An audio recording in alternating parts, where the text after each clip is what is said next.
नमस्कार, मैं हूं गिरिजेश व्यास और आप देख रहे हैं उज्जैन टीवी। आइए एक नजर डालते हैं उज्जैन के प्रमुख समाचारों पर। नगर में उत्साहपूर्वक मनाया गया मकर संक्रांति पर्व। खूब उड़ी पतंगें, शिप्रा किनारे श्रद्धालुओं ने किया स्नान, तिल गुड़ लड्डू की हुई बिक्री। पतंगबाजी के उत्साह में कई हुए घायल, कोई छत से गिरा तो कोई आया मांझे की चपेट में। कोरोना वैक्सीन टीकाकरण की तैयारियां पूरी, 16 जनवरी से लगेंगे टीके। शहर के विभिन्न मंदिरों में की गई आकर्षक सज्जा, हुआ प्रसादी वितरण। और सिख समाज ने गुरुद्वारे में मनाया लोहड़ी पर्व, अग्नि परिक्रमा कर समर्पित किया अन्न एवं तिल गुड़। और अब समाचार विस्तार से। मकर संक्रांति पर्व पर खूब उड़ी पतंगें, आसमान में छा गईं रंग बिरंगी पतंगें। श्रद्धालुओं ने किया शिप्रा तट पर स्नान और वितरित किए गए तिल गुड़ के लड्डू। सूर्यदेव के उत्तरायण का पर्व मकर संक्रांति नगर में परंपरागत स्वरूप में उत्साहपूर्वक मनाया गया।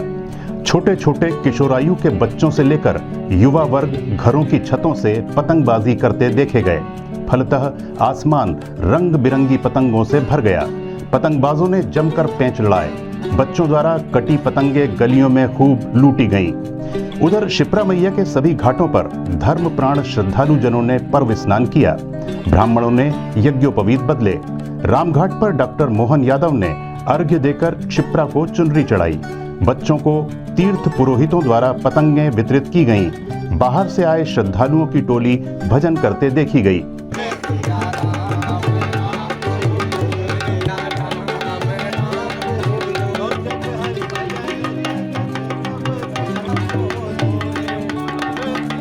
शहर के विभिन्न स्थानों पर लगी गजक की दुकानों पर गजक, मूंगफली पट्टी के अलावा तिल के लड्डुओं की भी अच्छी बिक्री हुई। तो घरों में गृहिणियों ने अपनी पाक कला का परिचय देते हुए तिल के लड्डू और बर्फी चक्की बनाई। मकर संक्रांति पर्व के उत्साह में कुछ दुर्घटनाएं भी हो गईं। एक युवक जहां छत से गिर गया, वहीं कुछ लोग चाइना डोर के शिकार भी हो गए। सावधानी हटी और दुर्घटना घटी। कुछ ऐसी ही घटना मकर संक्रांति पर उस वक्त हुई जब पीपली नाका निवासी मोहित पतंग उड़ाते वक्त अपने मकान की दूसरी मंजिल से गिर गए। मोहित को सिर व पैर में गंभीर चोटें आई हैं। मोहित को जिला चिकित्सालय लेकर पहुंचे। उसके पिता अनिल भारती ने बताया कि अस्पताल पहुंचने के 1 घंटे बाद भी कोई डॉक्टर ड्यूटी पर मौजूद नहीं था जो उसे उपचार मिल पाता। अभी तक डॉक्टर साहब वगैरह जो है बिजी है, ये क्या पता क्या है अभी तक यहाँ कोई इलाज नहीं हो रहा और हम जा रहे हैं साहब। 2 घंटे से यहाँ है, बाकी अभी तक कोई डॉक्टर आया नहीं है। 2 घंटे हो गए यहाँ पर। इधर प्रशासन की लाख सख्ती के बावजूद चाइना डोर बिकी भी और कतिपय लोगों ने इसका इस्तेमाल भी किया। परिणाम स्वरूप प्रातःकाल से ही जिला अस्पताल में चाइना डोर के शिकार घायल अवस्था में पहुंचने लगे। किसी का गला कटा तो किसी की उंगली चाइना डोर से कट गई।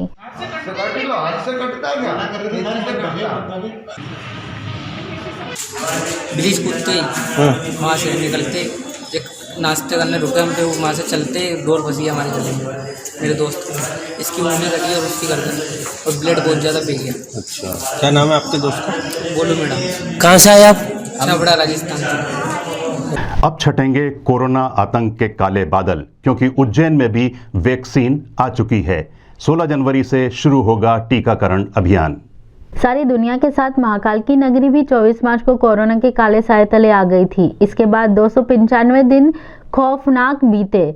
नगर में कई लोग कोरोना की जद में आए। 103 लोगों की मृत्यु भी हुई। व्यापार, व्यवसाय, शिक्षा, धार्मिक, सामाजिक, कला और साहित्यिक संबंधी सारी गतिविधियों पर ग्रहण लग गया।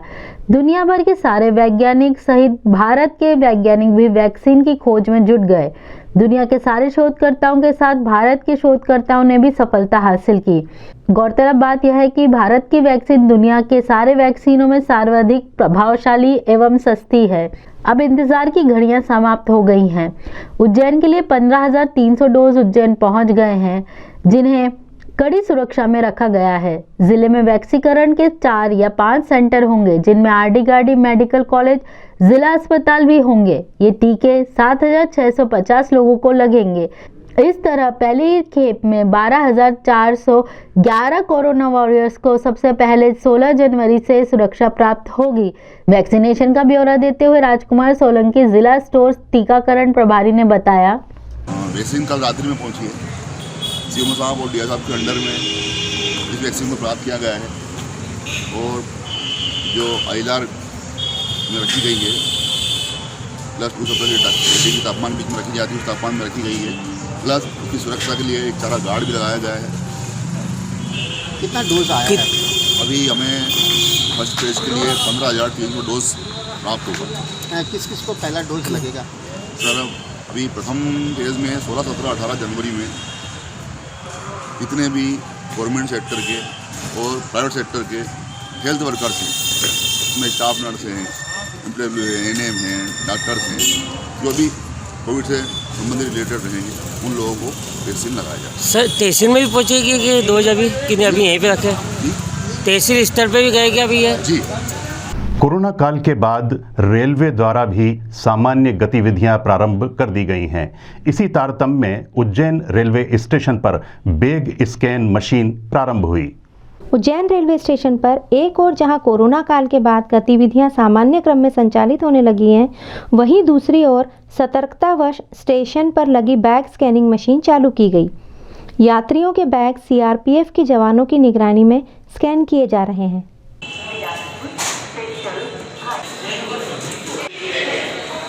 मकर संक्रांति पर्व पर नगर के कई मंदिरों का आकर्षक श्रृंगार किया गया, साथ ही तिल गुड़ प्रसादी भी वितरित की गई।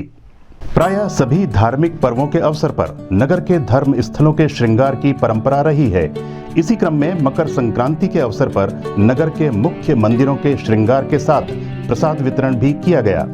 इस क्रम में महाकालेश्वर में रंग बिरंगी पतंगों और फूल मालाओं से मंदिर का साज श्रृंगार किया गया। भगवान महाकालेश्वर को भांग से गजानन स्वरूप में श्रृंगारित किया गया।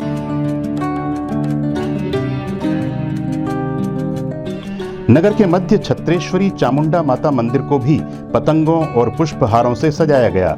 साथ ही यहां तिल गुड़ के लड्डू भी चढ़ाए गए। एकत्रित भक्तगणों को प्रसादी वितरित भी की गई।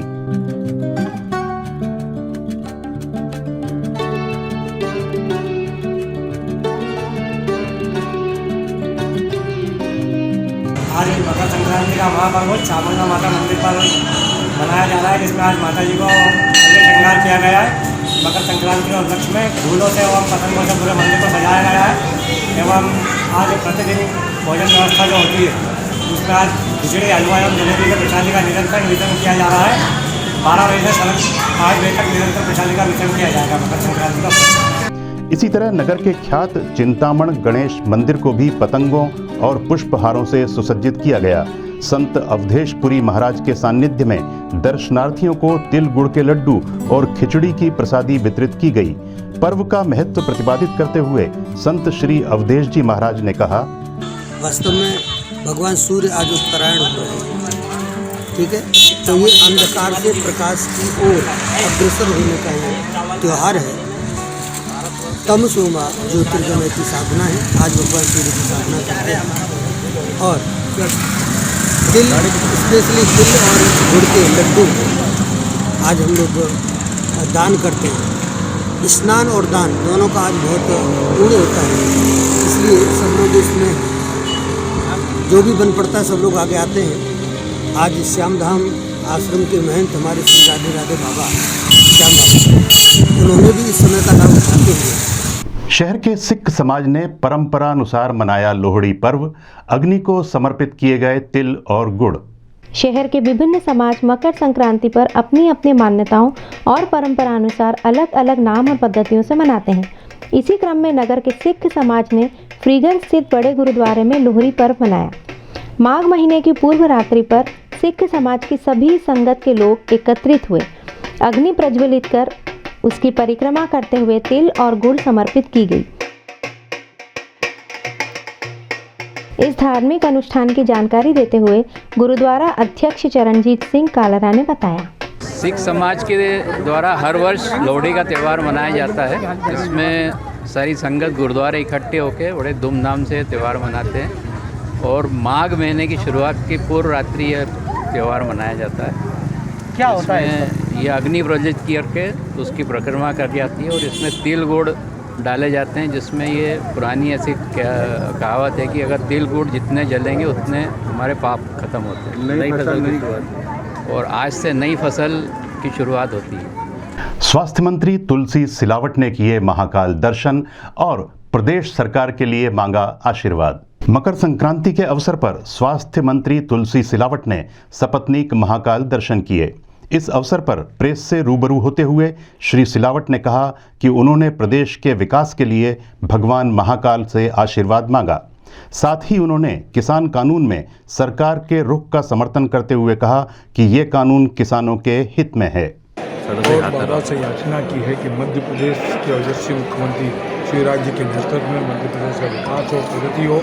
ये आपका आशीष महाकाल का बना रहा है मध्य प्रदेश की सरकार पर, मध्य प्रदेश की जनता पर। कि देश की सरकार मोदी जी के नेतृत्व में, मध्य प्रदेश की सरकार शिवराज जी के नेतृत्व में अन्नदाताओं के लिए जो कर सकते थे वो कर रहे हैं। और आपको मालूम है जो मंडी कभी बंद होने वाली है, ये जो नियम आया था, कानून आया था, सरकार ये चाहती है कि जो अन्नदाता है जो मंडी में जो अनाज बेचता था वो बाहर भी बेच सकता है, मध्य प्रदेश में कोने में बेच सकता है, देश के किसी कोने में बेच सकता है। मंडी बंद नहीं होगी, समर्थन मूल्य पर खरीदी बंद नहीं होगी। ये मध्य प्रदेश सरकार का संकल्प है। चक्रतीर्थ विराजित बम बम महाराज द्वारा त्रिदिवसीय भंडारे का आयोजन किया गया। साथ ही पीर मत्स्येंद्रनाथ की निकली शोभा यात्रा पालकी। 14 वर्ष पूर्व जब बम बम महाराज द्वारा उज्जैन में निवास किया गया, तब से ही आपने मकर संक्रांति पर 3 दिवसीय भंडारे की परंपरा प्रारंभ की। इस क्रम में इस वर्ष भी चक्रतीर्थ पर महाराज के निवास पर भंडारा आयोजित किया गया।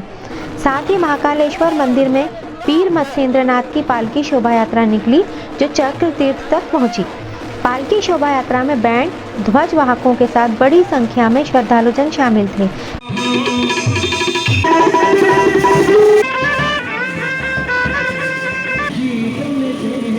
इस अवसर पर बम बम महाराज ने बताया, चक्र शमशान में रहता हूँ मैं। प्रत्येक वर्ष सनातन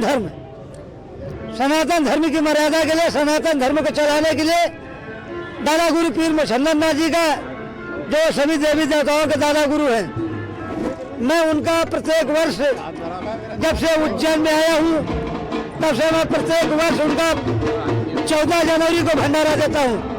13, 14, 15, 16 एक 4 दिन का 5 दिन का भंडारा रहता है। पूरे शहर के वासियों के लिए भंडारा है। भगवान भोलेनाथ ने ही बात बोले थे कि मुझे वही प्रिय भक्त है, वही भक्त मेरा प्रिय है और सबसे अच्छा है जो अन्न जल वस्त्र का दान करता हो, वही मेरा भक्त है। और उसी भक्त को मैं सम्मान देता हूँ, उसी भक्त का मैं साथ देता हूँ और वही सनातन धर्म का रक्षा करता है। आइए अब देखते हैं मौसम के हालचाल।